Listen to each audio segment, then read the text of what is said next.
Let's talk some preventative maintenance for your Honda vehicle.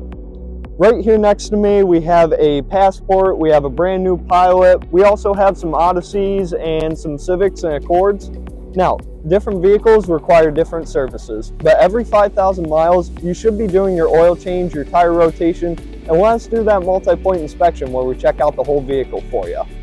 Now, for your 15,000 mile preventative maintenance, we recommend doing the all-wheel drive fluid, a clean and lube of the rear brakes, some wiper blades for you, and then also your oil change and tire rotation. Now, on the Civics and the Accords, they're not all-wheel drive, so we wouldn't even have to worry about that service for them, but these ones, definitely.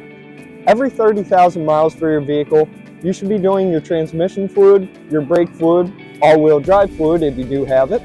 We do a clean and lube of the rear brakes, some wiper blades, some air filters and cabin filters, and then your oil change and tire rotation with your multi-point inspection as well.